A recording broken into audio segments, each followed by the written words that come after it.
যশোরে পুলিশের চাকরি দেওয়ার নামে প্রতারণা করার দায়ে দুই প্রতারককে আটক করেছে ডিবি পুলিশ। তারা শুধু পুলিশই নয়, বিভিন্ন সরকারি চাকরি প্রলোভন দেখিয়ে চাকরি প্রত্যাশীদের কাছ থেকে কোটি কোটি টাকা হাতিয়ে নিয়েছেন। আটককৃতরা হলেন মনিরামপুর উপজেলার হাকোবা গ্রামের পলাশ কুশারি ও দুর্গাপুর গ্রামের বুলবুল মোড়ল। বৃহস্পতিবার বিকেলে মনিরামপুর থেকে তাদেরকে আটক করা হয়। একই সাথে তাদের কাছ থেকে 100টি ব্যাংক চেক, 310টি ব্ল্যাঙ্ক স্ট্যাম্প ও 147টি বিভিন্ন পরীক্ষার প্রবেশপত্র উদ্ধার করা হয়। ডিবি পুলিশ জানায়, যশোরে এবছর জেলা পুলিশের কনস্টেবল পদে নিয়োগ পরীক্ষায় অংশ নিয়েছেন কেশবপুর উপজেলার মজিদপুর গ্রামের শ্যামল দত্ত ছেলে সৌরভ কুমার দাস।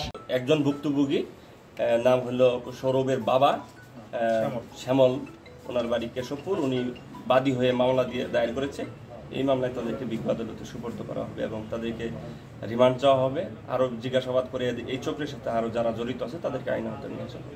তাকে চাকরি দেওয়ার কথা বলে 13 লাখ টাকার চুক্তি করে। এর প্রেক্ষিতে তারা ফাঁকা চেক ও স্ট্যাম্প গ্রহণ করেন, কিন্তু চাকরি দিতে ব্যর্থ হয়। এরপরই ওই চেক ও স্ট্যাম্প দিতে নানা ধরনের তালবাহনা শুরু করে। পরবর্তীতে বিষয়টি ডিবির কানে আসলে LIC টিমের SI আব্দুল্লাহ আল মামুনের নেতৃত্বে একটি টিম দুই প্রতারককে আটক করে।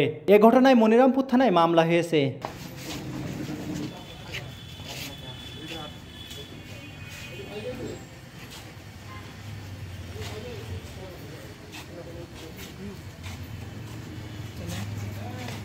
ডেস্ক রিপোর্ট, সমাজের কথা।